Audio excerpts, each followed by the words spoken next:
Hello दोस्तों, स्वागत है आपका हमारी इस नई वीडियो में।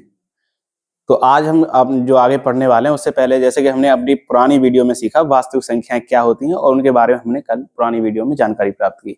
लेकिन आज की इस वीडियो को शुरू करेंगे हम उससे आगे जो इस चैप्टर की पहली एक्सरसाइज हम वहां से पढ़ना स्टार्ट करेंगे, वहां से सॉल्व करेंगे। लेकिन उससे पहले मैं आप सभी से कहना चाहूंगा, यदि आप हमारी वीडियो द्वारा कुछ सीख रहे हैं या आपको हमारे द्वारा जो वीडियो बनाई जा रही है वो सही लग रही है और अच्छी लग रही है आपको, तो आप हमारी वीडियो को लाइक करें, सब्सक्राइब करें हमारे चैनल को। कमेंट सेक्शन में जाकर अगर कोई प्रॉब्लम है, आपको कोई डाउट होता है तो आप हमें पूछ सकते हैं। इसी के साथ साथ अपने दोस्तों के साथ शेयर भी करें। तो ज्यादा देर ना करते हुए हम अपनी वीडियो की तरफ बढ़ना चाहेंगे। आगे जो हमारा चैप्टर है प्रश्नावली 1.1 हम वहां से शुरू करते हैं। उसका पहला सवाल सॉल्व करेंगे। तो उसका पहला सवाल है कि निम्नलिखित संख्याओं को अभाज्य गुणनखंडों के गुणनफल के रूप में व्यक्त कीजिए। तो हमारा पहला सवाल क्या है? प्रश्नावली है हमारी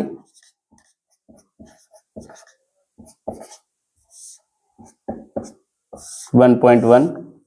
पहला सवाल है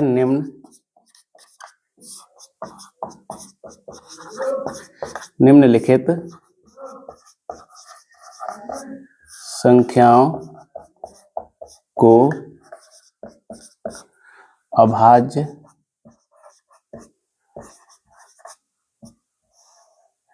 गुणनखंडों के गुणनफल के रूप में व्यक्त कीजिए। मैं यहाँ पर आपको ये पहली जो एक्सरसाइज है वहां से आपको पढ़ाना शुरू कर रहा हूँ और उसके जो पहले जो क्वेश्चंस है हम वहां से शुरू करेंगे। लेकिन उससे पहले मैं आपको बताना चाहूंगा, यदि आपको कोई भी डाउट होता है इनसे रिलेटेड, जो मैं आपको पढ़ा रहा हूँ उससे रिलेटेड आपको कोई भी डाउट होता है तो आप हमें कमेंट सेक्शन में जरूर बताइएगा। इसी के साथ मैं बताना चाहूंगा, जैसे ही हमारे सब्सक्राइबर 1000 प्लस हो जाते हैं, हमारे 1000 सब्सक्राइबर हो जाएंगे, वैसे ही मैं अपनी जो वीडियो है वो लाइव सेशन स्टार्ट कर दूंगा उसका, जैसे कि मैं आपको लाइव पढ़ाया करूँ, आपकी जो समस्या है वो लाइव आप बता सकें। तो हमारे 1000 सब्सक्राइबर करवाने के लिए आप अपने दोस्तों के साथ शेयर करें। और उसी के साथ में यहाँ पे बढ़ना चाहूंगा, जैसे पहले सवाल का पहला वो सवाल है हमारा इसका कि निम्नलिखित संख्याओं को अभाज्य गुणनखंडों के गुणनफल के रूप में व्यक्त कीजिए। और उसका पहला सवाल है हमारा 140, यानी कि हमें 140 के अभाज्य गुणनखंड करने हैं। हमें गुणनखंड नहीं करने हैं, सिर्फ अभाज्य गुणनखंड करने हैं। तो हमारे जैसे कि हमने कल अभाज्य गुणनखंड करना सीखा था, तो हम 140 के अभाज्य गुणनखंड करेंगे। इधर सबसे पहले तो संख्या सबसे छोटी संख्या से डिवाइड करते हैं और सबसे छोटी संख्या 2 से डिवाइड करेंगे, तो ये आएगा 70। फिर 2 से करेंगे तो 35। फिर अब आगे देखेंगे ये संख्या कितने से डिवाइड होगी। तो क्या 3 से डिवाइड होगी? नहीं होगी। तो कितने से होगी? 5 से। और ये कितने से होगी? 7 से। क्या ये सारी संख्याएं अभाज्य संख्या हैं? बिल्कुल अभाज्य संख्या है। और हमें किसके रूप में व्यक्त करना था? अभाज्य संख्या गुणनखंडों के रूप में। तो हम इसे लिखेंगे 2 गुणे 2 गुणे 5 गुणे 7। हम इन्हें कैलकुलेट करके देखें, 5 5 दूनी 10 दूनी 20 20 सत्ते 140।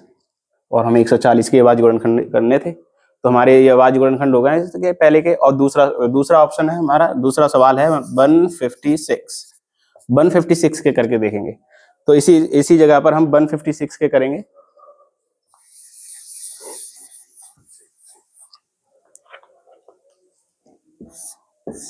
वन 156। तो क्या नंबर हमारा 2 से डिविजिबल है? बिल्कुल है। तो हम पहले 2 से डिवाइड करेंगे इसे, फिर हम इसे फिर दोबारा 2 से करेंगे। 2 दूनी 4 2 तिया 6 2 नंबर 18। फिर 3 से 3 एकम 3 3 त्रिका 9। फिर 13 से 13 एकम 13। इसके गुणनखंड होंगे, अभाज्य गुणनखंड होंगे 156 के 2 गुणे 2 गुणे 3 गुणे 13। अगला है हमारा 3825।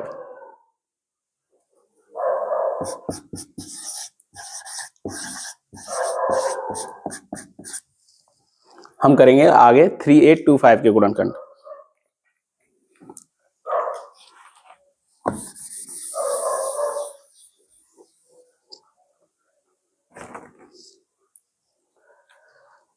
चलिए शुरू करते हैं।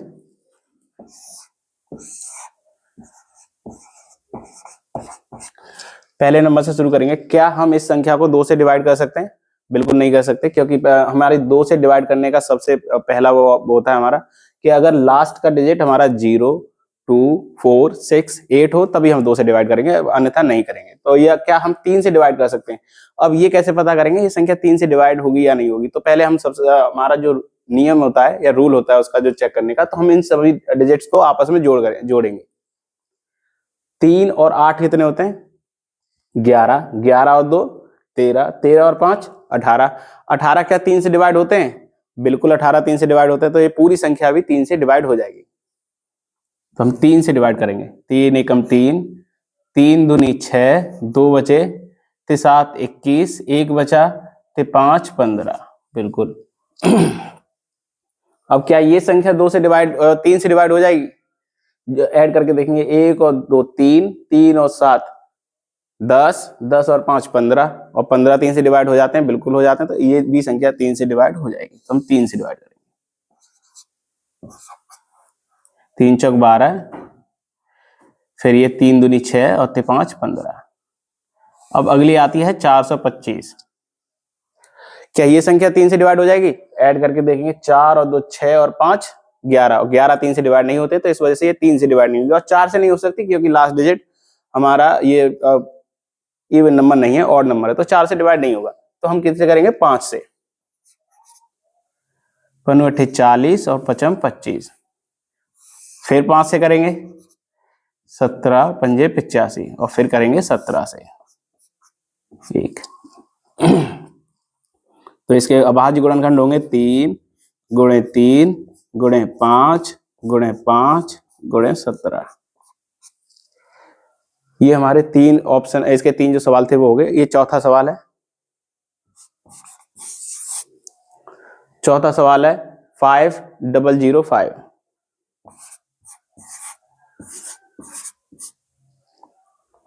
इसे सॉल्व करेंगे हम।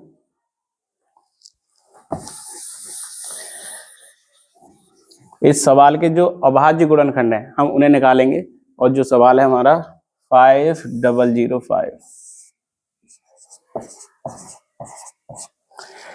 क्या ये संख्या 3 से डिवाइड होगी? बिल्कुल नहीं होगी, क्योंकि 5 और 5 10 होते हैं, और 10 3 से डिवाइड नहीं होते हैं, तो 3 से तो नहीं होगी। और 2 और 4 से नहीं हो सकती, क्योंकि लास्ट वाला डिजिट इवन नंबर यानी कि सम संख्या नहीं है। तो हम कितने से डिवाइड करेंगे? तो सबसे पहले लेंगे 5। हम 5 से डिवाइड करने का प्रयास करेंगे। 5 एकम 5 0 0, 5 एकम 5। क्या ये नंबर हमारा 3 4 या 5 से डिवाइड होगा? नहीं होगा। तो कितने से डिवाइड होगा? अब हम इसे ट्राई करते हैं। तो हम एक बार 7 से डिवाइड करके देखें।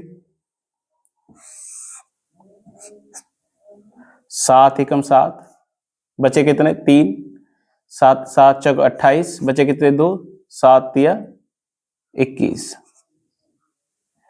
143। क्या ये नंबर कितने से डिवाइड होगा? अब हम आगे इसे ट्राई करेंगे। ये 143 जो हमारा नंबर है, वो नंबर हमारा कितने से डिवाइड होगा? तो क्या ये 7 से डिवाइड है? बिल्कुल नहीं है। क्या ये 11 से डिवाइड है? बिल्कुल है। 11 से डिवाइड करके देखें। 11 एकम 11, बचे 3, 11 3 33। अब आगे हमारा ये हो जाएगा 13 से। 13 एकम 13। तो इसके हमारे होंगे प्राइम फैक्टर्स हमारे इसके, यानी कि अभाज्य गुणनखंड होंगे 5 गुणे 7 गुणे 11 गुणे 13। ये हमारे 4 सवाल जो इसमें दिए थे, इनके ये अभाज्य गुणनखंड हो गए। हमारा एक 5, ये इसके 4 सवाल हैं, इनके 4, और हमारा ये 5वां सवाल है 7429।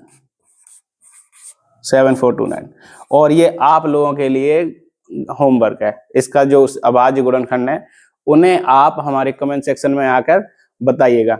ये है 7429, 7429। ये जो नंबर है ये आपके लिए होमवर्क है। इसे आप हमारे कमेंट सेक्शन में इसके अभाज्य गुणनखंड करके इनका आंसर दीजिएगा। तो हमारे अब आगे बढ़ते हैं हम दूसरे सवाल की तरफ अपने। मैं आशा करता हूं कि जो मैंने आपको यहाँ पर बताया है वो आपको सभी को समझ में आया होगा, और जिसको भी जो भी प्रॉब्लम है वो हमारे कमेंट सेक्शन में बताएं, मैं आपको आंसर दूंगा। और इसी के साथ आप एक बार इनका या तो आप स्क्रीनशॉट ले लीजिए या फिर आप इन्हें अपनी नोटबुक पर एंड उतार सकते हैं इसे।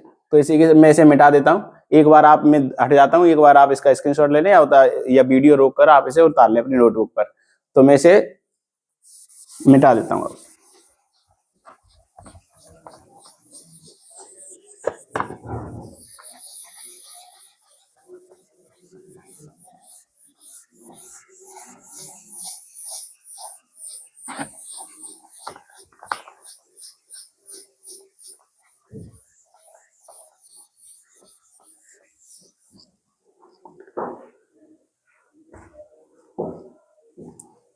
तो हमारा दूसरा सवाल है,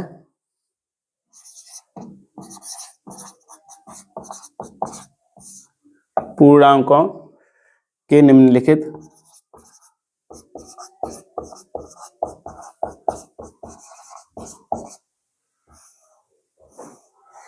युग्मों,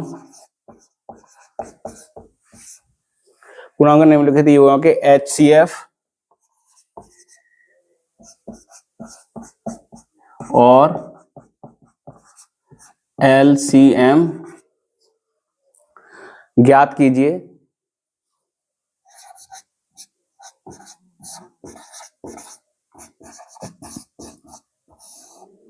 तथा ज्ञात कीजिए तथा जांच कीजिए कि दो संख्याओं का गुणनफल is equals to LCM into HCF है।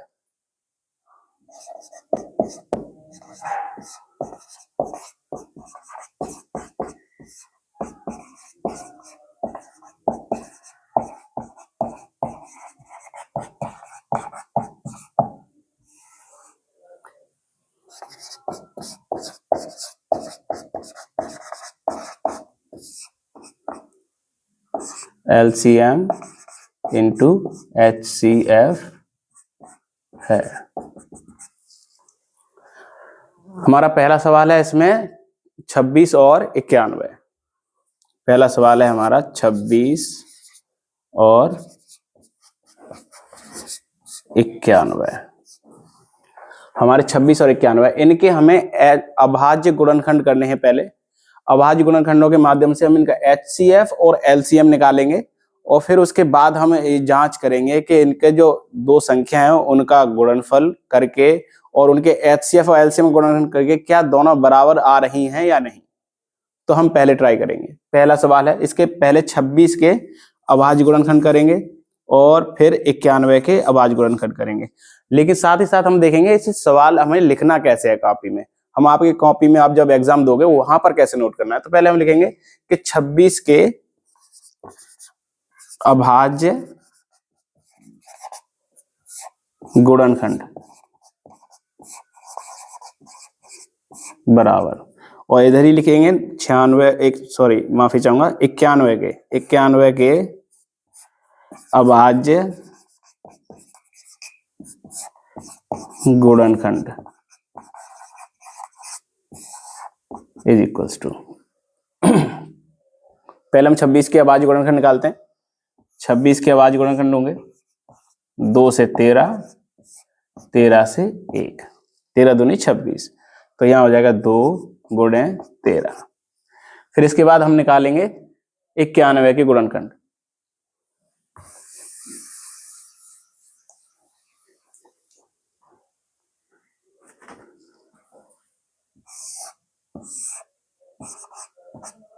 इक्यानवे के 7 से 13 और 13 से 1।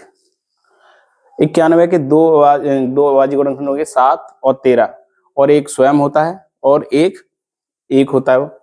तो हम लिखेंगे 7 गुणे 13।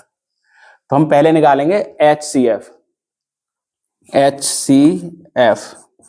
HCF क्या होता है? HCF होता है दोनों संख्याओं का उभयनिष्ठ अभाज्य गुणनखंड जो होंगे उन्हें हम कहते हैं HCF। तो दोनों संख्याओं में उभयनिष्ठ अभाज्य गुणनखंड कौन सा है? तो ये है ये 13। तो HCF हो जाएगा 13, जो कि दोनों संख्याओं का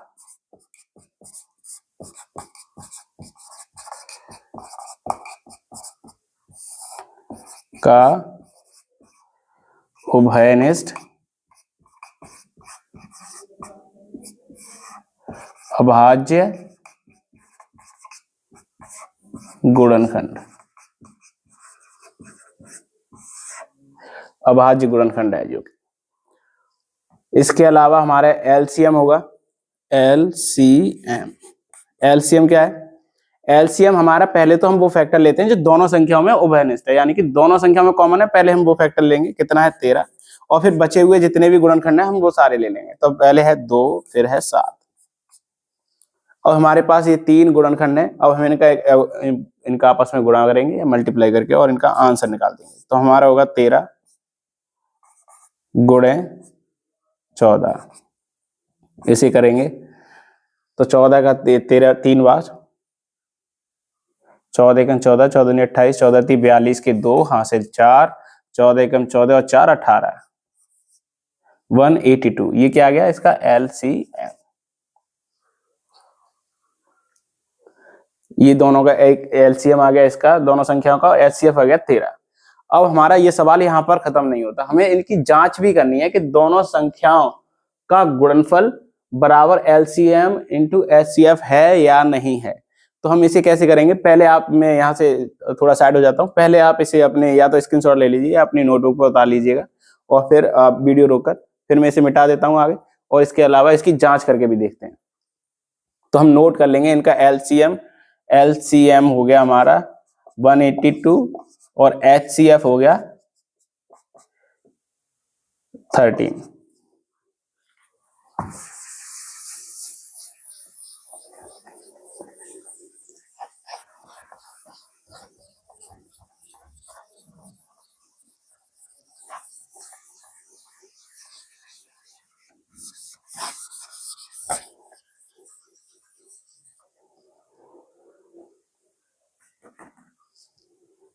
तो हमारा जांच करने के लिए हमारा फॉर्मूला है दो संख्याओं का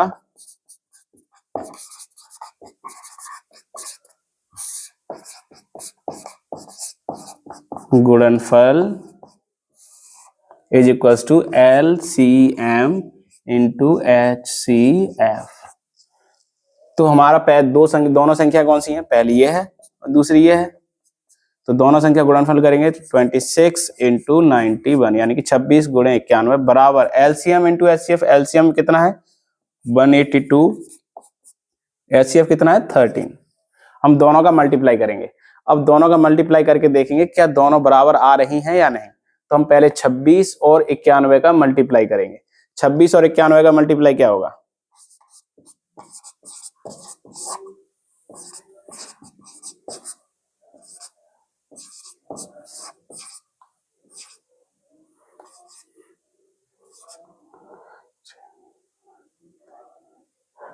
इनका मल्टीप्लाई होगा 23 66। अब हम इसका 13 का और 182 का मल्टीप्लाई करेंगे। 13 का पहाड़ा पढ़ेंगे 2 बार, 13 दूनी 26 के 6 हासिल 2, 13 अट्ठे 96, 13 अट्ठे 104, 13 अट्ठे 104 और 2 कितना हो गया? 106। अब कितना बचा? 10 बचा हासिल कैरी। 13 एकम 13 और 10 23। क्या L left hand side LHS is equals to RHS है? बिल्कुल है। यानी कि हमारा जांच भी हो गया कि दोनों से दो संख्याओं का गुणनफल बराबर उन दो संख्याओं का एलसीएम इंटू एचसीएफ होता है। और ये हमारी इन दो संख्याओं का जांच भी होगी हमारे यहाँ पर। तो यहाँ पर हमारा पहला सवाल समाप्त होता है। और हमें इसी प्रकार से कॉपियों में लिखना है कि हमारी जो कॉपी होगी जहां पर हम एग्जाम में अगर हम लिखते हैं तो वहां पर हमें इसी प्रकार से नोट करना है। तो अब हम आगे दूसरे सवाल की तरफ बढ़ते हैं। उम्मीद करता हूँ आपको ये समझ में आया होगा। और अगर आपको कोई डाउट होता है तो आप हमें बताइएगा कमेंट सेक्शन में, मैं इसे मिटाता हूँ, आप इसे नोट कर लीजिएगा वीडियो को पॉज करके।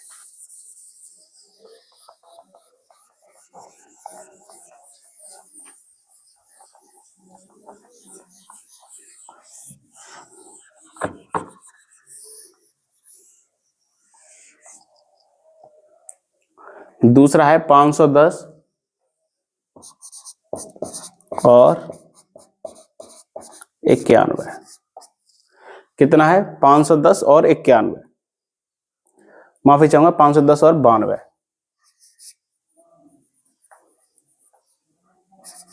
92। अब हम इसके पहले हम अभाज्य गुणनखंड निकालेंगे इन दोनों संख्याओं के, और उसके बाद हम जांच भी करके देखेंगे, और उनके एलसीएम एचसीएफ निकाल के जांच भी करेंगे। पहले हम अभाज्य गुणनखंड निकालते हैं 510 के। 510 के अभाज्य गुणनखंड क्या होंगे? 2 से काटेंगे, 2 दूनी 4, 1 2 पंजे 10, 1 2 पंजे 10, 455। 455 कितने से डिवाइड होगा? क्या 3 से होगा? नहीं होगा, 5 से करके देखते हैं। 45, 5 एकम 5। अब ये 91 कितने से कटेगा? 7 से, 13 7 91, फिर ये 13 से और एक बार। ये हो गए हमारे 510 के अभाज्य गुणनखंड। 2 गुणे 5 गुणे 7 गुणे 13। अब इसे इस प्रकार से नहीं लिखेंगे, इधर लिखेंगे 510 के अभाज्य गुणनखंड। अभाज्य गुणनखंड 2 गुणे 5 गुणे 7 गुणे 13। अब है हमारा 92 के 92 के 92 के अभाज्य गुणनखंड।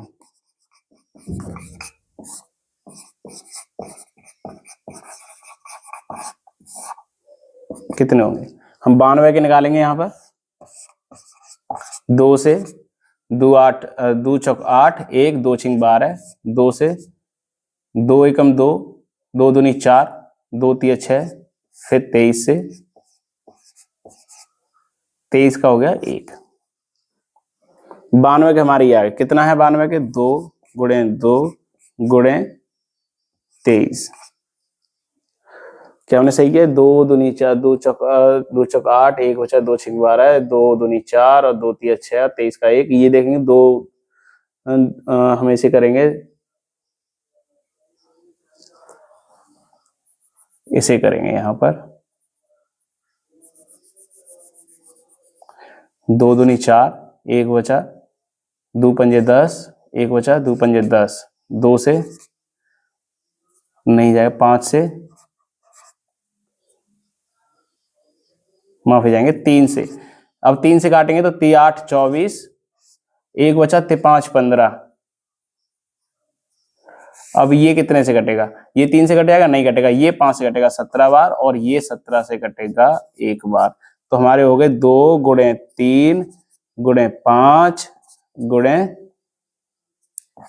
17। तो हमारी ये फैक्टर होंगे दोनों के। अब क्या हम इनके एचसीएफ निकालेंगे? क्या निकालेंगे? एचसीएफ। एचसीएफ कितना होगा? एचसीएफ हम इन दोनों के पहले अभाज्य गुणनखंड, हम इन उभयनिष्ठ अभाज्य गुणनखंड देखेंगे। इन दोनों का पहले अभाज्य उभयनिष्ठ अभाज्य गुणनखंड क्या होगा? क्या इन दोनों में हमें कौन सी संख्याएं जो आपस में मैच हो रही हैं? तो हमारी पहली मैच हो रही है 2, और यही होगा एचसीएफ। एचसीएफ ये होगा 2, क्योंकि इसके अलावा कोई भी ऐसा नंबर नहीं है जो इन दोनों में मैच हो रहा हो। फिर इसके अलावा हम देखेंगे इसका और एलसीएम देखेंगे। एलसीएम, एलसीएम क्या होगा? एलसीएम पहले हम वो संख्या लिखते हैं जो दोनों में उभयनिष्ठ है, यानी कि दोनों में एक जैसी कॉमन है। तो हम इसमें क्या कॉमन है? 2। और उसके बाद हम बचा हुआ लिख देते हैं 2 गुणे 3 गुणे 5 गुणे 23 गुणे 17।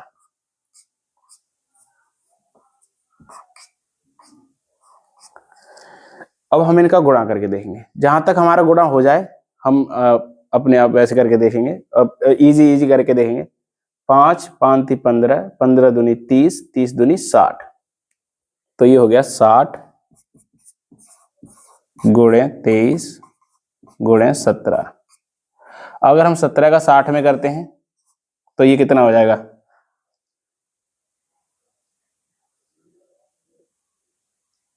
17 एकम 17, 17 दूनी 34, 17 51, 17 चौक 68, 17 पंजे 85, 17 छिंगे 102 इंटू, और एक जीरो है तो 1020 इंटू 23। अब इसे करेंगे, हम गुणा करेंगे 23 का गुणा करेंगे 1020 में। कितने का? 23 का गुणा क्या इसमें करेंगे? 1020 में।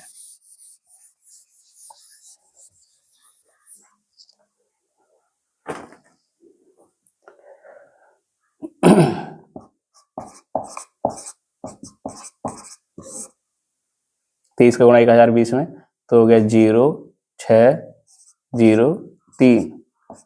0 4 0 2 जोड़ेंगे 0 6 4 3 2 कितना आ गया 2 3 4 6 0। ये हमारे नंबर्स हो गए। अब इसके अलावा अब हमें क्या करनी है, इनकी जांच करनी है। हमारा एलसीएम भी आ गया और हमारा क्या आ गया, एचसीएफ भी आ गया। हमारे एलसीएम और एचसीएफ हमारे दोनों निकल आए। आप इन्हें नोट कर लीजिएगा, इनके एलसीएम और एचसीएफ हैं ये इनके अभाज्य गुणनखंड हैं, और एचसीएफ 2 है और एलसीएम कितना निकला है हमारा 23460। अब हम इनकी जांच करेंगे कि हमारा जो दोनों संख्याओं के गुणनफल बराबर एलसीएम इंटू एचसीएफ है, वो क्या हमारा इस नंबर पर जो हमने निकाला है, अगर हमारे दोनों एलसीएम और एचसीएफ सही निकलेंगे तो हम इनका गुणनफल करेंगे तो दोनों बराबर ही आने चाहिए। तो हम यहाँ से इनकी जांच कर सकते हैं, एलसीएम और एचसीएफ जो हमारे द्वारा निकाले गए उनकी। तो हम जांच करके देखते हैं। आप नोट कर लिया होगा, आप नोट वीडियो पॉज करके नोट कर लीजिएगा, मैं मिटा देता हूँ।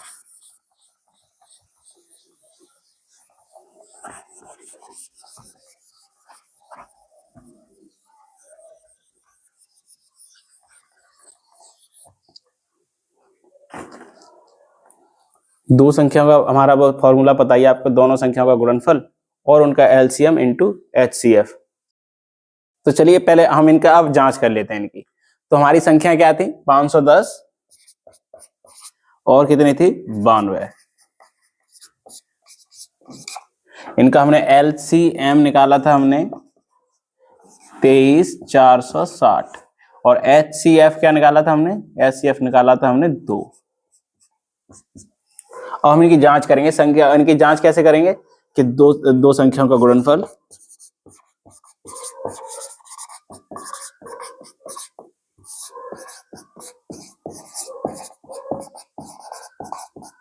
Is equals to LCM into HCF. तो हमारी दो संख्या क्या है 510 into 92 is equals to 23460 into 2। कितना है हमारा 23460 इंटू 2।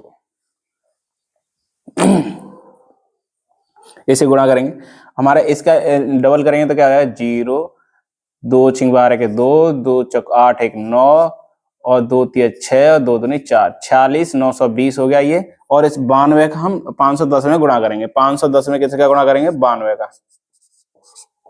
0 2 एकम 2 2 पंजे 10 0 9 एकम 9 9 पन्ना 45 0 2 9 के 9 5 और 1 6 और 1 46 920। ये भी कितना आ गया 46 920। तो 46 920 इक्वल्स टू 46 920 यानी कि left hand side is equals to right hand side. यानी कि हमारा ये सवाल, हमारे जो हमने एलसीएम एचसीएफ निकाले थे, दोनों एलसीएम और एचसीएफ दोनों करेक्ट हैं और ये हमारा सवाल भी सही है। हमने इस प्रकार से इसकी जांच कर ली। अब हम इसका अगला हमारा सवाल है, मैं अगला सवाल भी बता देता हूं आपके लिए। आप इसे नोट कर लीजिएगा, एक बार चेक करके नोट कर लीजिएगा।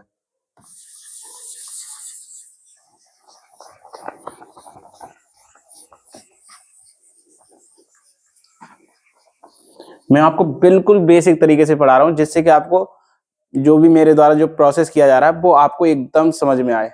बिल्कुल बेसिक तरीके से पढ़ा रहा हूं जिससे कि आपको कोई भी प्रॉब्लम ना हो। तीसरा हमारा सवाल है 336 और 54। 336 और 54। इस सवाल का हम इस सवाल का अभाज्य गुणनखंड करके इनका एलसीएम और एचसीएफ निकाल कर उन दोनों का मल्टीप्लाई करके और इन दोनों संख्याओं का मल्टीप्लाई करके क्या लेफ्ट हैंड साइड और राइट हैंड साइड आपका इक्वल आ रहा है, जांच करके आप हमें कमेंट सेक्शन में बताइएगा। इस सवाल को आप सॉल्व करेंगे क्योंकि इनके दो सवाल मैंने आपको बता दिए, तीसरा सवाल आपको सॉल्व करना है जिससे कि आपकी भी प्रैक्टिस बनी रहे। तो मैं आगे इसके अगला जो सवाल है सवाल नंबर 3, हम उसकी तरफ बढ़ेंगे। सवाल नंबर 3 क्या है, अभाज्य गुणनखंड विधि द्वारा निम्नलिखित पूर्णांकों के एलसीएम और एचसीएफ ज्ञात कीजिए। हमें एलसीएम और एचसीएफ निकालने हैं बस। जो सवाल आपको दिया गया आप उन्हें उतार कर एक बार और आप स्वयं सॉल्व करके और कमेंट सेक्शन में जवाब दीजिएगा क्या उनकी जो आपने उत्तर की जांच की है क्या वो उत्तर की जांच बिल्कुल सही है या गलत है। अगर आप सही कर पा रहे हैं तो बिल्कुल आप हमें कमेंट सेक्शन में बताइएगा। आप थम्स अप कर सकते हैं, यस लिख सकते हैं। अगर आप नहीं कर पा रहे हैं तो क्या प्रॉब्लम आ रही है तो हम कमेंट सेक्शन में बताइएगा। तो हमारा तीसरा सवाल है अभाज्य गुणनखंड विधि, क्वेश्चन नंबर 3, अभाज्य गुणनखंड विधि। अभाज्य गुणनखंड विधि द्वारा निम्नलिखित पूर्णांकों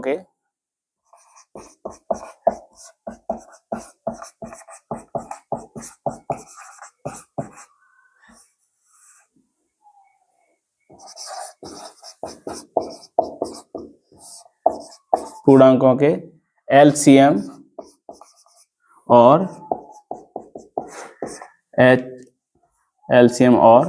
एचसीएफ ज्ञात कीजिए।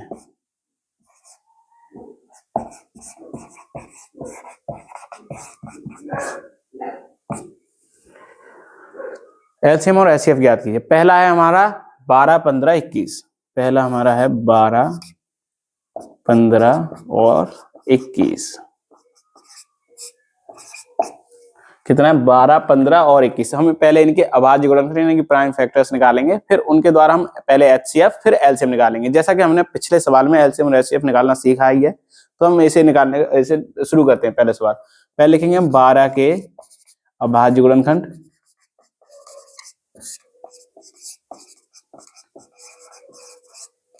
फिर लिखेंगे हम 15 के अभाज्य गुणनखंड,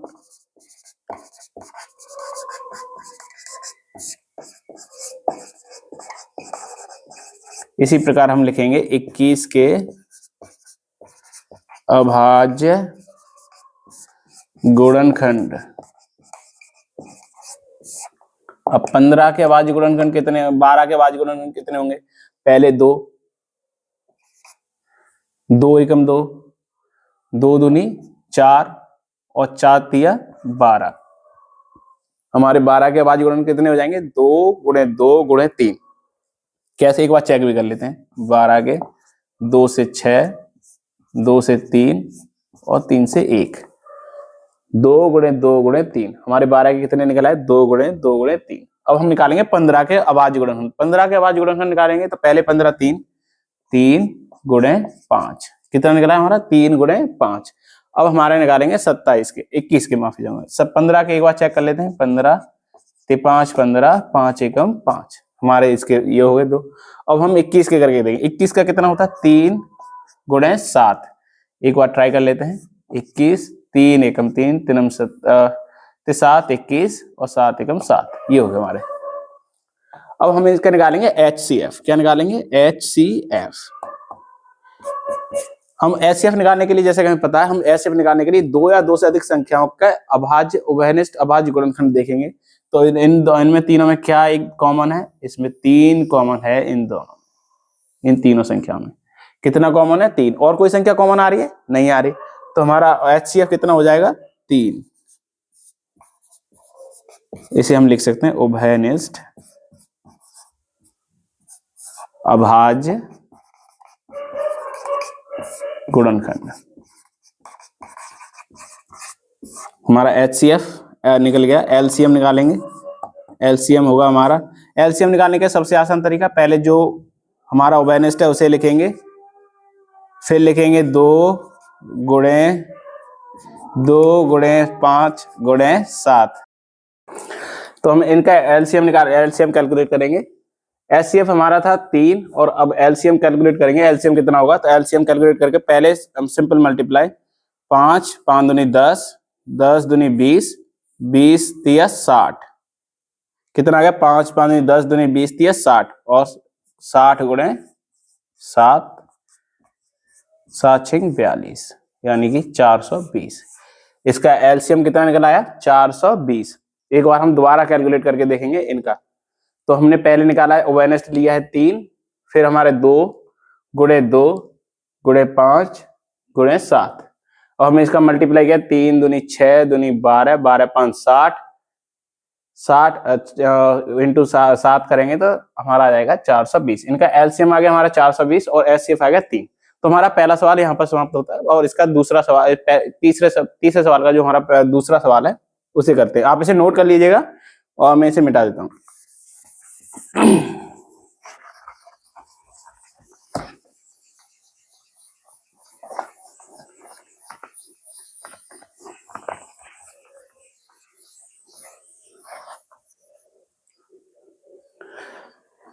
इसका दूसरा सवाल है 17, 23 और 29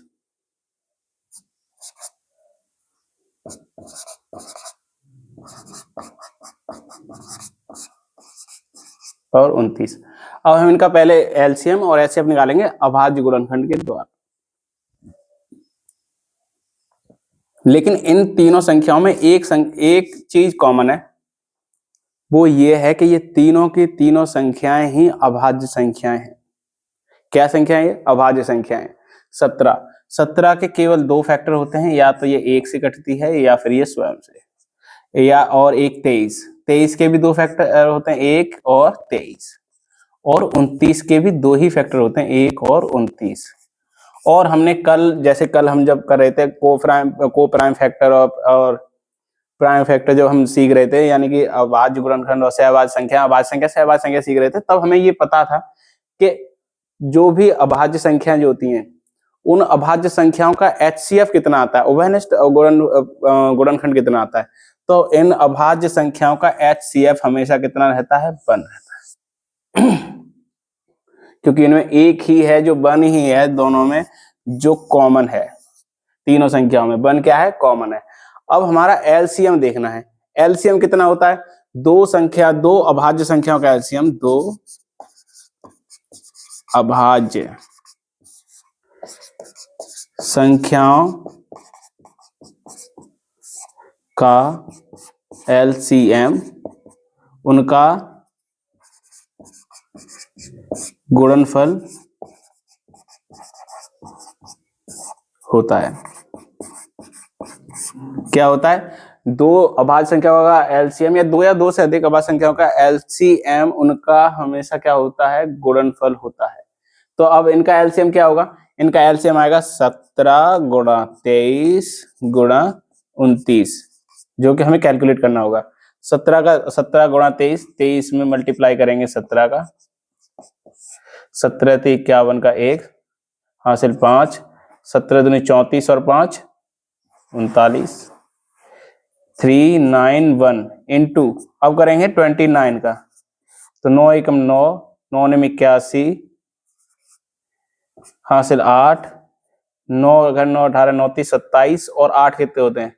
27 और 8 35 गुणे। अब हम 2 का मल्टीप्लाई करेंगे, 2 एकम 2, 2 में 18 के 8 हासिल 1, 2 3 6 1 7, ऐसे ऐड करेंगे तो हो गया 9 3 3 और 11, क्या गया? 11 329। इनका एलसीएम होगा 11 339। क्या होगा? 11 339। इनका एलसीएम कितना हो जाएगा? 11 339, क्योंकि तीनों ही संख्याएं जो हैं वो अभाज्य संख्या हैं, तो इनका एलसीएम हमेशा इन संख्याओं का मल्टीपल ही होगा। और एचसीएफ किन्हीं भी 2 या 2 से अधिक संख्याओं का, अभाज्य संख्याओं का एचसीएफ हमेशा 1 ही रहता है। ये हमने कल जब हम अभाज्य और अभाज्य संख्या और सहअभाज्य संख्या पढ़ रहे थे, तब हमने कल ये पढ़ा था। आप इसे नोट कर लीजिएगा। और ऐसे ये एक सवाल है, ये बहुत इंपॉर्टेंट सवाल है, तो इसे आप इंपॉर्टेंट मार्क कर लीजिएगा। ये बहुत इंपॉर्टेंट सवाल है। इसके अलावा मैं आपको बताना, इसका अगला तीसरा सवाल है, उसे भी हम सॉल्व करते हैं। इसे नोट कर लीजिएगा, मैं मिटा रहा हूं।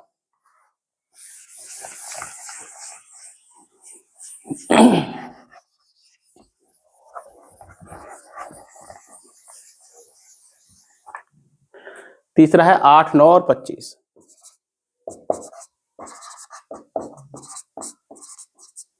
8 सवाल लिखेंगे हम यहाँ पर, 8 के हल लिखेंगे, 8 के अभाज्य गुणनखंड,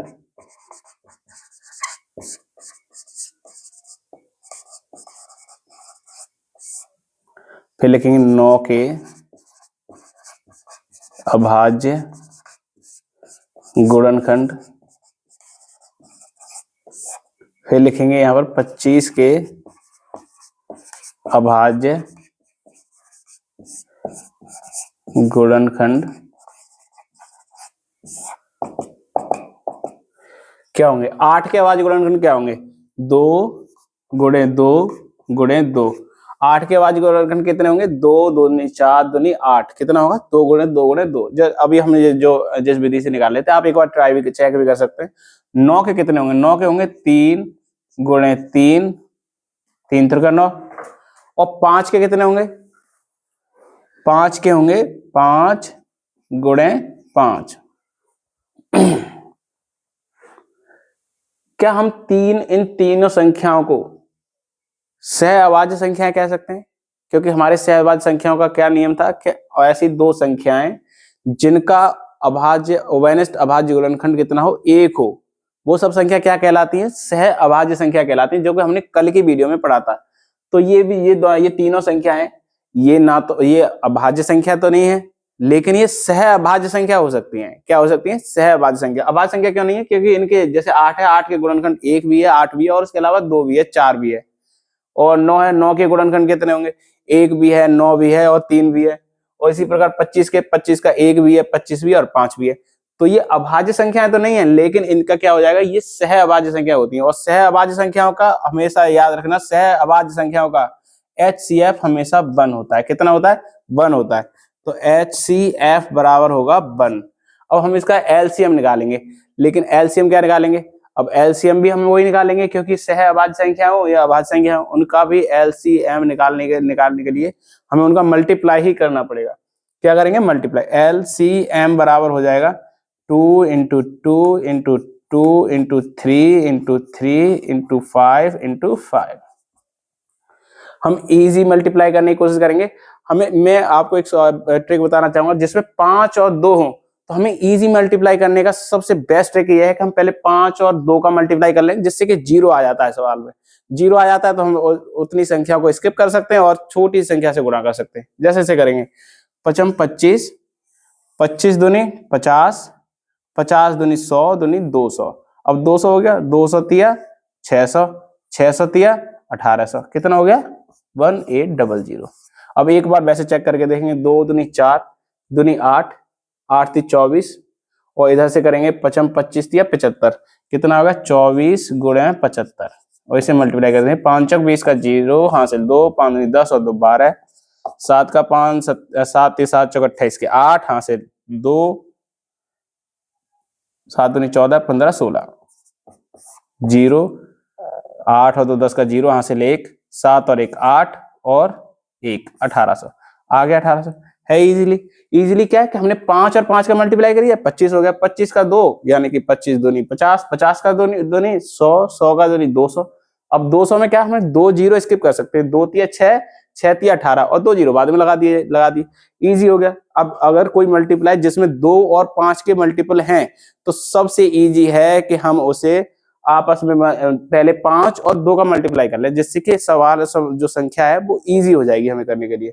तो ये सवाल क्या हो गया हमारा? यहाँ पर ये सवाल हो जाता है सॉल्व। अब आगे सवाल हम सॉल्व करेंगे, सवाल नंबर 4।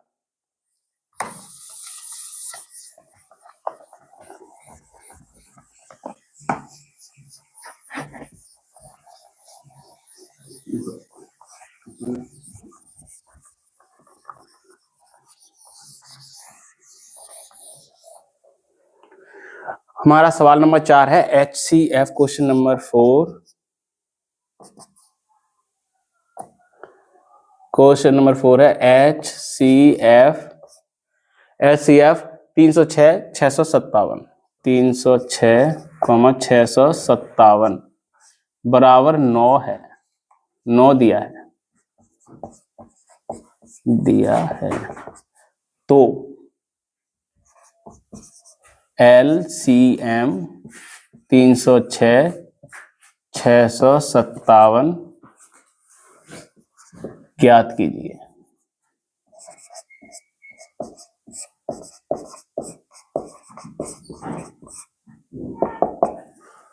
कितना है? हमारा सवाल है 306 और 657 का HCF कितना दिया। अब इसका मतलब क्या है? HCF 306, 657 is equal to 9। मतलब इसका है कि संख्या 306 और 657 का जो हम HCF निकालेंगे, वो HCF कितना जाएगा? हमारा HCF जाएगा 9। लेकिन हम इसका एलसीएम निकालना है 306 और 657 का हमें क्या निकालना है, हमें निकालना है एलसीएम। एचसीएफ कितना है, एचसीएफ है हमारा 9। तो हम क्या निकालेंगे, हमारे पास एक फॉर्मूला होता है, जैसे अभी पिछले वाले में हम कर रहे थे, दो संख्या का गुणनफल is equals to LCM into HCF. तो इसमें हम चेक करेंगे, फॉर्मूला होता है पहली संख्या एलसीएम, ये फॉर्मूला नोट कर लीजिएगा, LCM into HCF is equals to पहली संख्या इंटू दूसरी संख्या।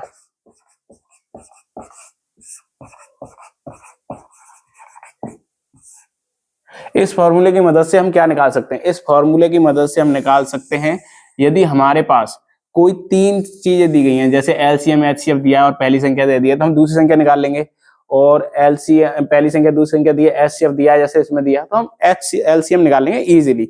लेकिन सवाल शुरू करने से पहले एक सवाल और आता है कि एचसीएफ की फुल फॉर्म क्या होती है और एलसीएम की फुल फॉर्म।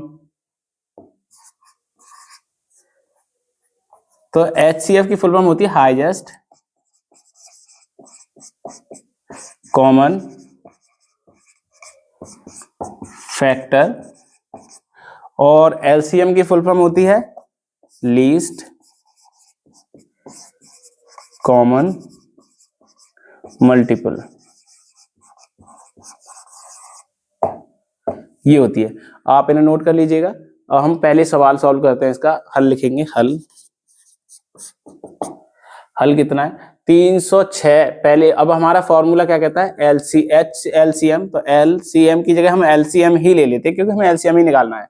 तो एलसीएम गुणे एचसीएफ कितना है, एचसीएफ है हमारा 9 इज इक्वल टू पहली संख्या कितनी है हमारी 306 इंटू दूसरी संख्या कितनी है 657।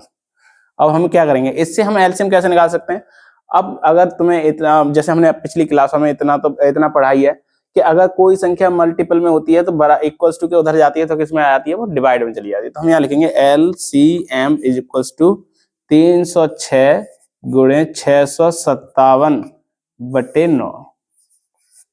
अब ये बटे में कैसे आ गए, जब कोई दो संख्याएं आपस में मल्टीप्लाई में हैं और वो बराबर के उस तरफ जा रही हैं, उधर भी जो भी संख्या है मल्टीप्लाई में या सिंगल संख्या है या फिर मल्टीप्लाई में हो, तो क्या करेंगे हम, यहाँ से जो संख्या है वो उठाकर उस तरफ ले जाएंगे और उस तरफ डिवाइड में कर देंगे। हम जस्ट अपोजिट कर देते हैं, यदि मल्टीप्लाई में है तो डिवाइड में, और डिवाइड में है तो मल्टीप्लाई में। प्लस है तो माइनस हो जाएगी, उधर जाकर माइनस है तो प्लस हो जाएगी। जैसे कि हमारे यहाँ पर मल्टीप्लाई थी तो हम यहाँ पर डिवाइड कर दी। अब इस संख्या से हम देखेंगे क्या इन दोनों में से कोई कट रही है, क्योंकि हमारी दोनों संख्याओं का एचसीएफ 9 आया है, तो ऑब्वियसली ये दोनों संख्याएं ही हमारी 9 से डिवाइड हो जाएंगी। तो हम पहले इसमें से इजी मल्टीपल करने के लिए हम ये बड़ी वाली संख्या काट देंगे। 9 7 63, बचे कितने 2, 9 3 27। हमारा रह गया एलसीएम बराबर 306 गुणे 73। ये आ गया एलसीएम का हमारा कितना आ गया 306 गुणे 73। अब एलसीएम चेक करेंगे हम, एलसीएम हमारा कितना निकलेगा, तो गुणा करके देखेंगे 306 गुणे 73। अब 73 का गुणा 306 में करेंगे, 306 गुणे 73 कितना आ जाएगा, 3 18 3 3 9 7 6 42 7 21 8 3 3 2 2 कितना आ गया हमारा 22 33 8। कितना आ रहा 22 33 8। एलसीएम कितना आ रहा हमारा 22 33 8। यहां से हमारा एलसीएम निकल गया। ये हमारा सवाल होता है। अब ये फॉर्मूला कितना मेन है, अगर सवाल में अगर ऐसे ना देकर ये कह देता है इसका एलसीएम एचसीएफ इतना है, एलसीएम इतना है और पहली संख्या ये है, दूसरी संख्या निकालो, तो हम क्या करते, यहाँ पर एलसीएम की वैल्यू रखते, एचसीएफ की वैल्यू रखते, पहली संख्या की वैल्यू रखते, दूसरी संख्या निकाल लेते। इस वाले फॉर्मूले से हम कई चीजें निकाल सकते हैं। तो हम इस वाले को मेन मार्क करेंगे और इसे हम याद भी रखेंगे आगे भविष्य के लिए। तो हमारा ये सवाल यहाँ पर पूरा होता है। अब हम आगे अगले सवाल के लिए बढ़ते हैं, सवाल नंबर 5। आप इसे नोट कर लीजिएगा और मैं इसे मिटा देता हूँ।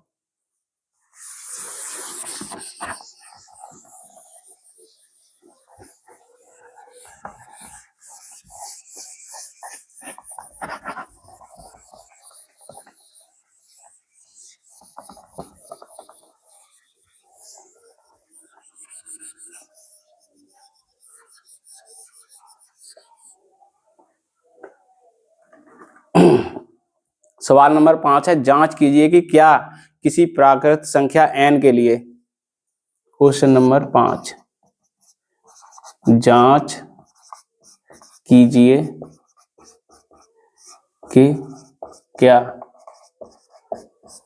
जांच कीजिए कि क्या किसी प्राकृतिक संख्या की, किसी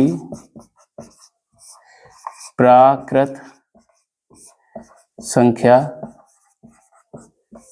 n के लिए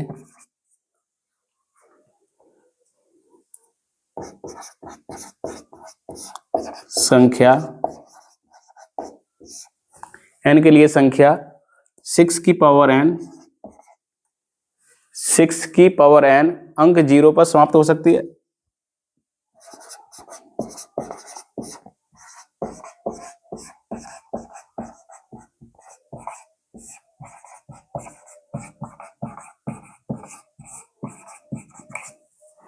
हमें क्या जांच करनी है? जांच हमें करनी है कि क्या n की किसी प्राकृतिक n यानी कि कोई भी 1 से लेकर कोई भी नंबर इनफाइनाइट तक कोई भी नंबर ऐसा है कि वहां पर अगर हम रखते हैं तो क्या 6 की पावर n जे का जो लास्ट यूनिट डिजिट होगा, लास्ट डिजिट, अगर हमारे कोई भी नंबर है, जैसे ये नंबर है, तो इसका जो ये पहला जो अंक होता है उसे जैसे ये है, तो ये क्या होगा हमारा यूनिट डिजिट। वो ये कहना चाह रहा है कि क्या कोई लास्ट अंक जो होगा, इकाई का अंक, वो 0 आएगा क्या कभी?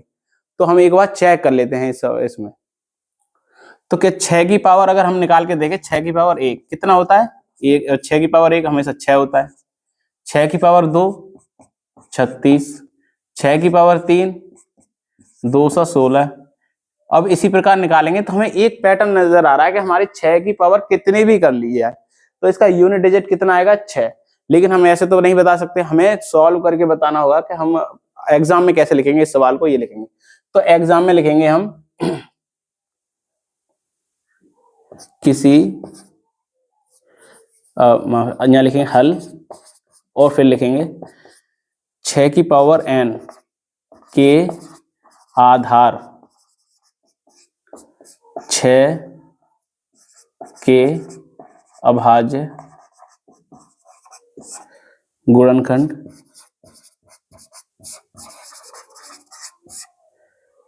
होंगे 2 गुणे 3। अभाज्य गुणनखंड कितने होंगे? 2 गुणे 3। जबकि किसी संख्या को अंक 0 पर समाप्त होने के लिए, 0 पर समाप्त होने के लिए किसी संख्या को अंक 0 पर समाप्त होने के लिए उसके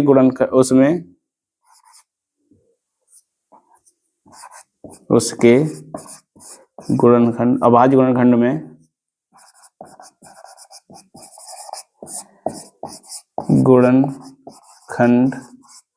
में कम से कम 1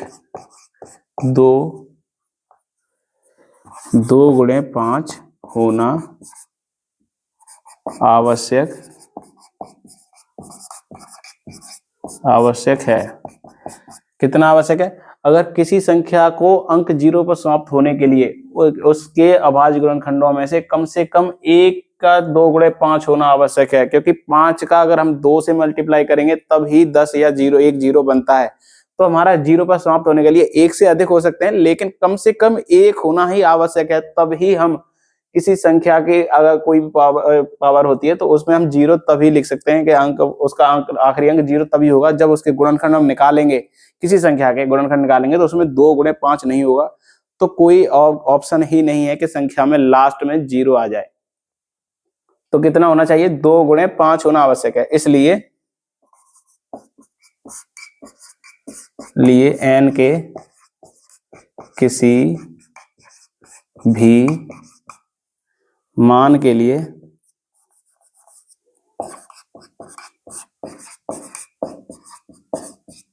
किसी भी मान के लिए 6 की पावर n अंक 0 पर समाप्त नहीं हो सकती।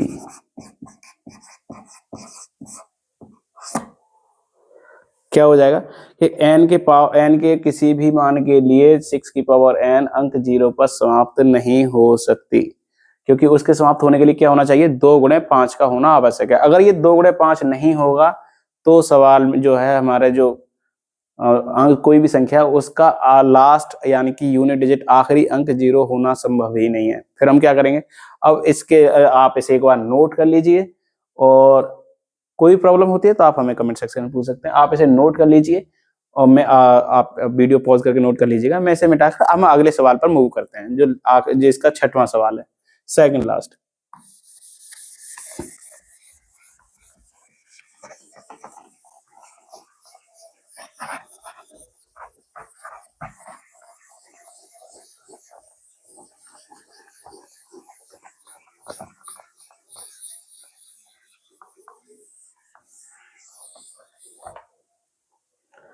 छठवां सवाल है, व्याख्या कीजिए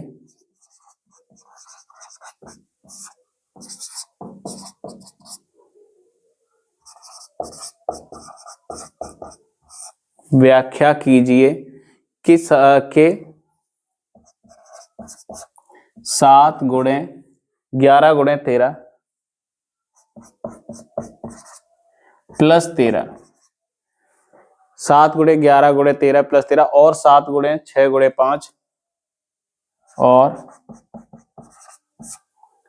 7 गुणे 6 गुणे 5 गुणे 4 गुणे 3 गुणे 2 गुणे 1 प्लस 5 भाज्य संख्या है।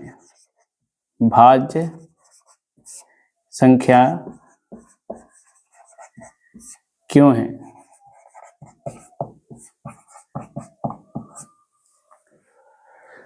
हमें व्याख्या करनी है कि संख्या 7 गुणे 11 गुणे 13 प्लस 13 और संख्या 7 गुणे 6 गुणे 5 गुणे 4 गुणे 3 गुणे 2 गुणे 1 प्लस 5, ये हमारी जो संख्या है वो भाज्य संख्या है। वो क्यों भाज्य संख्या है, अभाज्य संख्या क्यों नहीं है? तो हम पहली संख्या जांच करेंगे, हल लिखेंगे। हल 7 गुणे 11 गुणे 13 प्लस 13। अब हम इन संख्याओं में क्या हमें एक चीज, हमें इसमें 13 कॉमन दिखाई दे रहा है। क्या दिखाई दे रहा है? 13 कॉमन दिखाई दे रहा है। तो हम इसे ऐसे लिख सकते हैं, 13 कॉमन लेंगे, 7 गुणे 11 गुणे, यहाँ पर 7 गुणे 11, 13 तो हमने कॉमन ले लिया, तो यहाँ क्या बचेगा, यहाँ बचेगा प्लस। अब हमने यहाँ से 13 के 13 कॉमन ले लिए, तो क्या यहाँ पर 0 आएगा? बिल्कुल नहीं, यहाँ पर 0 नहीं आएगा। यहाँ पर क्या आएगा? यहाँ पर आएगा यहाँ पर आएगा 1। क्या आएगा? 1, क्योंकि हमने 13 कॉमन लिया है। यहाँ पर 1, अगर 0 आता और यहाँ मल्टीप्लाई होता या फिर कुछ डिवाइड होता, तो अगर 0 आता तो ये संख्या 0 नहीं, वो जो नंबर है वो नहीं बचता। इस वजह से यहाँ पर हमारा क्या आता है, हमेशा 1 आएगा। जब हम किसी संख्या को कॉमन लेते हैं तो वहां पर बचा हुआ जो रिमाइंडर रह जाता है वो 1 रह जाता है। तो क्या रहेगा? 1 रह गया। अब हम इसे करेंगे तो कितना हो गया? 13। अब यहाँ पर लिखेंगे कोष्टक में 7 क्या 77 प्लस 1, ये हो गया 13 गुणे 78। अब ये अभाज्य संख्या क्यों नहीं है? ये संख्या अब ये भाज्य संख्या क्यों है और अभाज्य संख्या क्यों नहीं है? हम यहाँ पे ये पता लगा सकते हैं यहीं से। यहाँ से कैसे पता लगा सकते हैं? भाज्य संख्या होने का हमने जो कल 2 रूल पढ़े थे, भाज्य संख्या होने का क्या रूल है कि कोई संख्या भाज्य तब होती है कि जब उसके एक तो स्वयं 1 से डिवाइड हो, एक स्वयं से डिवाइड हो, और उसके इन 2 नंबर्स के अलावा कोई तीसरा भी गुणनखंड हो। अब हम इसमें चेक करेंगे तो इस संख्या में 2 गुणनखंड हमें ऑलरेडी दिखाई दे रहे हैं। इसका 13 है, एक 78 है इसका गुणनखंड, और इसके अलावा ये 2 से भी जैसे इसके अलावा ये 1 से भी डिवाइड हो जाएगी, और जो ये संख्या एक मल्टीप्लाई, माफी जाऊंगा, इसका एक गुणनखंड 1 भी होगा, और इसका एक गुणनखंड हमारा वो भी होगा जो ये नंबर इनका मल्टीप्लाई करने के बाद जो ये नंबर आएगा, और ये संख्या 2 से भी डिवाइड हो जाएगी, 2 से भी मतलब विभाजित है। तो ये संख्या अभाज्य संख्या हो ही नहीं सकती, क्योंकि अभाज्य संख्या होने के लिए क्या है कि सिर्फ उसके 2 फैक्टर होने चाहिए, या तो एक वो स्वयं हो और एक हो तभी। लेकिन इसके क्या है, एक तो 13 है, एक 18 है, एक हो जाएगा, एक जो मल्टीप्लाई आएगा वो भी हो जाएगा, और एक 2 भी हो जाएगा। तो ये संख्या क्या कहलाएगी? तो इस संख्या, अब यहां पर लिखेंगे इस संख्या के दो गुणनखंड एक और स्वयं से अधिक गुणनखंड हैं, इसलिए यह भाज्य संख्या होगी। क्या होगी? भाज्य संख्या होगी। क्यों होगी? क्योंकि इसके जो गुणनखंड है वो एक और स्वयं से भी ज्यादा है, एक 13 है और एक 18 भी है, तो इस वजह से ये क्या संख्या होगी? भाज्य संख्या होगी। हम अब ये अगला जो नंबर है इसमें 7 गुणे 6 गुणे 5 गुणे 4 गुणे 3 गुणे 2 गुणे 1 प्लस 5, इसको आप अपने अब सॉल्व करके हमें कमेंट सेक्शन में बताइएगा क्या आपने इसे चेक किया कि ये संख्या भाज्य है, और भाज्य है तो क्यों है, आप ये हमें कमेंट सेक्शन में बताइएगा। यदि आप इसे सॉल्व कर पाते हैं जो हमने तरीका बताया उससे, तो हमें एक थम्स अप या यस लिख के आप कमेंट कीजिएगा, और अगर कोई प्रॉब्लम आती है तो हमें बताइएगा। मैं अगले सवाल इसे आप नोट कर लीजिएगा, मैं इसे मिटा देता हूं और उसके बाद अगला जो आखिरी सवाल है इसका हम उसे सॉल्व करेंगे।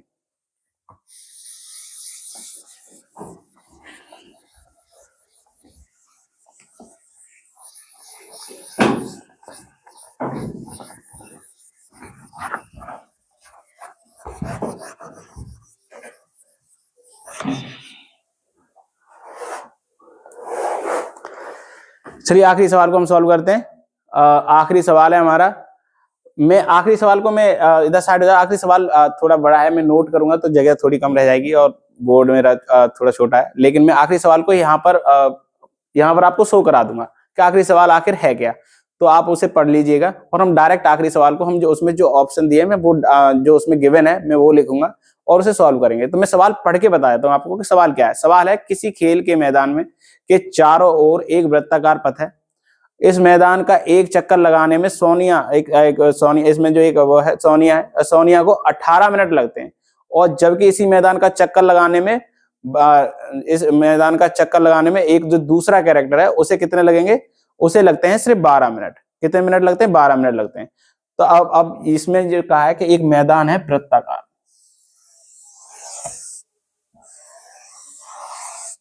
उस पर ये पथ है, यहाँ पर एक सोनिया है और एक मान लो रुचि है। क्या है? ये एक सोनिया है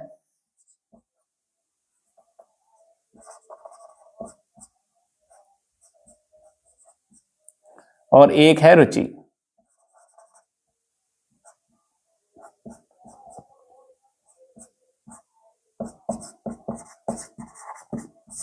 और ये कौन है? रुचि। गिवन क्या है कि सोनिया को वृत्ताकार पथ का चक्कर लगाने में कितना समय लगता है?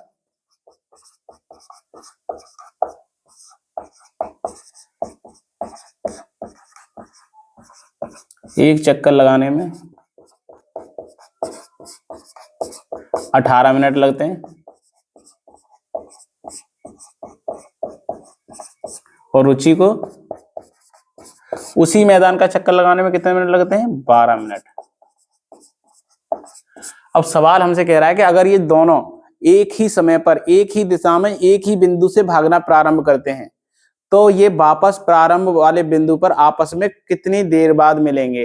तो हम ये सवाल हमें निकालना है कि आपस में ये अगर यहां से एक सेम पॉइंट पर इस तरफ सेम पॉइंट पर सेम टाइम पर और सेम पॉइंट से भागना स्टार्ट करते हैं एक ही डायरेक्शन में, तो हमें ये बताना है कि ये दोबारा वापस इसी पॉइंट पर लौटकर हमारे वापस, क्योंकि ये आगे पीछे होंगे, लेकिन हमें बताना है वापस इसी पॉइंट पर आकर कितनी देर बाद कितने मिनट बाद हमें वापस इसी पॉइंट पर आकर ये दोनों आपस में मिलेंगे। तो इसे निकालने के लिए हमें क्या है, अब हमें यहाँ समझना होगा कि हमें यहाँ पर अब इसे निकालने के लिए मैं आपको बताना चाहूंगा, इसमें हमें एलसीएम निकालना पड़ेगा। हम इसे कैसे पता करेंगे एलसीएम निकालना है या एचसीएफ क्यों नहीं निकालना है? तो हम एलसीएम इस वजह से निकालेंगे क्योंकि हम इन दोनों का जो समय दिया गया और हमें बताया गया वापस इसी पॉइंट पर कब मिलेंगे, तो हमें वो कम से कम वाला समय बताना है कि कम से कम कितने समय में ये वापस आपस में मिल जाएंगे। और जब हम कम से कम जब हमें दिया होता है कि कम से कम निकालना है या कम से कम संख्या बतानी है, तो हमारा एलसीएम होता है। एलसीएम की डेफिनेशन क्या होती है? एलसीएम की डेफिनेशन होती है किन्हीं दो या दो से अधिक संख्याओं का एलसीएम वह सबसे छोटी से छोटी संख्या होती है जो उन दी हुई संख्याओं से पूर्णतः विभाजित हो जाती है। तो छोटी से छोटी यानी कम से कम, तो अगर हमें कम से कम अगर दिया गया है तो हम क्या निकालेंगे, हमें कम से कम ही निकालना है, क्योंकि ज्यादा से ज्यादा समय तो आप एक बार मिलेंगे तो कभी ना कभी तो मिलेंगे ही। एक बार हमसे हो सकता है छूट भी जाए, दोबारा ही मिलेंगे, लेकिन हमें क्या पता लगाना है कम से कम कितने समय में वापस ये दोबारा मिल जाएंगे। तो कम से कम निकालना है तो हमें क्या निकालना पड़ेगा, एलसीएम। हमें एलसीएम फाइंड करेंगे और जो एलसीएम निकलेगा वही आंसर होगा। तो 18 और 12 का एलसीएम, 18 के अभाज्य गुणनखंड, अभाज्य गुणनखंड कितने होंगे, अभाज्य गुणनखंड लिखेंगे, और 12 के अभाज्य गुणनखंड कितने, 12 के अभाज्य गुणनखंड। अब 18 के अभाज्य गुणनखंड क्या होंगे, 2 गुणे 9, माफी चाहूंगा, अभाज्य गुणनखंड 2 गुणे 3 गुणे 3, और 12 के अभाज्य गुणनखंड क्या होंगे, 2 गुणे 2 गुणे 3। अब इनका एलसीएम क्या निकलेगा, एलसीएम क्या निकलेगा इनका, एलसीएम निकलेगा, पहले तो हम ये देखेंगे इनमें कॉमन क्या है, एक तो 2 कॉमन है और एक 3 कॉमन है। तो पहले जो कॉमन होता है हम वो लिखेंगे 2 गुणे 3, और जो बचा हुआ है वो नंबर लिख देंगे गुणे 2 गुणे 3। अब इनका क्या हो जाएगा, 2 तिया 6, 6 दूनी 12, 12 के 12, 12 दूनी 24, 12 तिया 36, कितना हो जाएगा 36। तो ये दोनों आपस में कम से कम कितने समय में आपस में प्रारंभ वाले बिंदु पर मिलेंगे, 36 मिनट में मिलेंगे। 36 मिनट बाद ये दोनों एक ही बिंदु पर, जहां से इन्होंने स्टार्ट किया था वहीं पर आकर ये दोनों मिल जाएंगे। 36 मिनट के बाद, 36 मिनट के बाद मिल जाएंगे ये। तो आज ये पहली प्रश्नावली 1.1 इस सवाल के साथ यहीं पर एंड होती है, और हम आगे जो भी इसकी प्रश्नावली है वो आगे अगली वीडियो में हम इनका आंसर देखेंगे और उनके प्रैक्टिस करेंगे। इस मेरे द्वारा जो अभी आपको जितनी भी पूरी एक्सरसाइज जो कराई गई है, इसमें आपको कहीं भी कोई भी डाउट होता है तो हमें कमेंट सेक्शन में पूछिएगा, और आगे इसी तरह बने रहिए। मैं कोशिश करूंगा कि आपको बेसिक से बेसिक तरीके से समझाने की कोशिश करूंगा, जिससे कि आपको कोई भी समस्या ना आए। इसके अलावा मैंने जैसे आपको पिछली वीडियो में बताया था, मैं एक और सीरीज शुरू करने जा रहा हूं, जिसमें मैं जो हमारे PYQ हैं उन्हें सॉल्व किया करेंगे, हम सॉल्व करेंगे, यहाँ पर प्रैक्टिस करेंगे। वो उन बच्चों के लिए रहेगा जिनके एग्जाम आने वाले हैं बोर्ड के। तो उससे क्या होगा, उनके जो कॉन्सेप्ट हैं, सवाल हैं, उनके जो डाउट्स हैं वो सारे क्लियर होते रहेंगे साथ साथ। तो उसके लिए आप हमारे चैनल को, जो भी हैं आपके रिश्तेदार हैं, आपके भाई हैं, आपके दोस्त हैं, कोई भी, आप उनके साथ हमारे चैनल को शेयर कीजिएगा। तो इसके साथ हमारी वीडियो इसी को यहीं पर एंड करते हैं। नमस्कार।